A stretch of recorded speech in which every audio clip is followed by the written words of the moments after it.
వీళ్ళు చేసినటువంటి అరాచకాలు కొంతమంది హైదరాబాద్లో ఉన్నారు. అది హైదరాబాద్లో చేసినటువంటి నాయకులు కూడా ఈ బీఆర్ఎస్ గతంలో ఉన్నటువంటి బీఆర్ఎస్ నాయకులు అప్పుడు ఉన్నటువంటి ఆడిందే ఆట పాడిందే పాటగా ఆ రోజు 10 సంవత్సరాలు అనుభవించి పదవులతో కాకుండా యువతనంతా కూడా ఏ లాడ్జీలలో చూసినా వీళ్ళ కేసులో గతంలో బెంగళూరులో సీనియర్ యాక్టర్లతో చూసుకున్నా వీళ్ళ ద్వారానే అప్పుడున్నటువంటి ఎమ్మెల్యే ఈ రోహిత్ రెడ్డి ఆధ్వర్యంలో జరిగినటువంటి కేసులు మనం చూసినాం. గతంలో 6 నెలల కింద దుబాయ్లో కూడా ఒక కేదార్నాథ్ కేసు జరిగింది. దాంట్లో కూడా ప్రముఖంగా ఈ మన పైలట్ రోహిత్ రెడ్డి గారే ఉన్నాడు, మాజీ ఎమ్మెల్యే. ఇలాంటివి ఎన్నో కేసులు, కోకొల్లల కేసులు. ఆ కేసులే కాకుండా రాత్రి కూడా మనకు రెడ్ హ్యాండెడ్గా డ్రగ్స్ తీసుకుంటూ దానికి టెస్ట్ చేస్తే కూడా ఈరోజు పాజిటివ్గా కూడా ఇప్పటికే అధికారులందరూ కూడా దాన్ని ధృవీకరించడం జరిగింది. ఇలాంటి వ్యక్తులని ఇంకా బీఆర్ఎస్ వాళ్ళు పెంచి పోషిస్తూ ఉన్నారంటే మనమంతా కూడా సభ్య సమాజం ఈరోజు తలదించుకునే విధంగా ఈరోజు బీఆర్ఎస్ నాయకులు దీనికి సమాధానం చెప్పాలా. మేము డ్రగ్స్ రహితంగా మేము చాలా కష్టపడ్డాం, డ్రగ్స్ అంటేనే మాకు తెలియదని చెప్పి ఎన్నో నీతులు ఎన్నో మాటలు మాట్లాడారు కేటీఆర్ గారు. ఈరోజు నీ అన్నింగ శిష్యుడు ఈరోజు ఇదే రోహిత్ రెడ్డి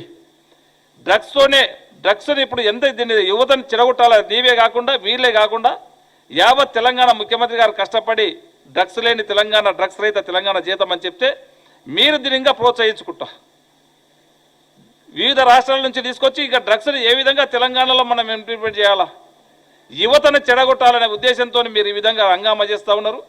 రాత్రి జరిగింది నేను గట్టిగా చెప్పదలుచుకున్నా. రాత్రి ఏదో ఒక చిన్న పార్టీ కాదు, అది ఒక పెద్ద డ్రగ్స్ మాఫియా ఉన్నది వీళ్ళెంబడి. వాళ్ళందరినీ కూడా బయటికి తీసుకురావాల్సిన అవసరం అధికారులు ఇప్పటికే వాళ్ళు ఏర్పాటు చేస్తూ ఉన్నారు. ఖచ్చితంగా పెద్ద రాకెట్ వీళ్ళ ఎంబడి, ఈ రాకెట్ ఎంబడి ఎవరెవరో ఉన్నారో వాళ్ళందరూ కూడా త్వరలోనే బయటకు వస్తారు. ఖచ్చితంగా మళ్ళీ మనం ఇక్కడనే కూర్చొని ఆ పేర్లు కూడా చెప్పుకుంటాం. దాంట్లో ఈగల్ టీం వరకు నేను మీ ద్వారా వరకు ఒకటే ధన్యవాదాలు కూడా చెప్పుకుంటున్నాను, హ్యాండ్షాప్ కూడా చెప్తా ఉన్నాను.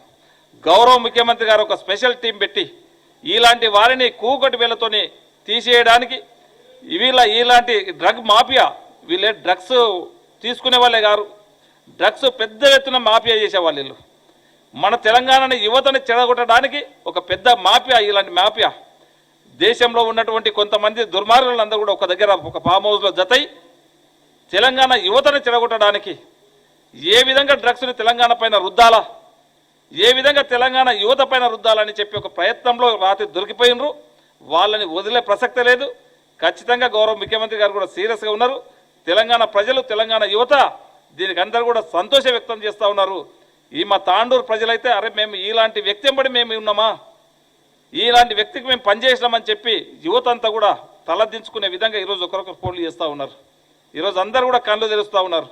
అరే ఇలాంటి డ్రగ్ మాఫియాను, డ్రగ్స్ కల్చర్ ఉన్నటువంటి వ్యక్తి ఎంబడి మేము ఎందుకు పనిచేసినామో అని చెప్పి ఈరోజు తలదించుకుంటున్నారు. ఈరోజు సభ్య సమాజము తలదించుకునే విధంగా ఈరోజు బీఆర్ఎస్ వాళ్ళు, బీఆర్ఎస్ నాయకులు సమాధానం చెప్పవలసిన అవసరం కూడా ఉందని చెప్పి కూడా మీ ద్వారా తెలియజేసుకుంటూ, ఖచ్చితంగా ఈగల్ టీం అనేది పర్ఫెక్ట్గా పనిచేస్తూ ఉన్నది. మనకు గట్టి నమ్మకం ఉన్నది. దీని ఎంబడి ఇంకెవరెవరు పెద్ద పెద్ద నాయకులు ఉన్నారు.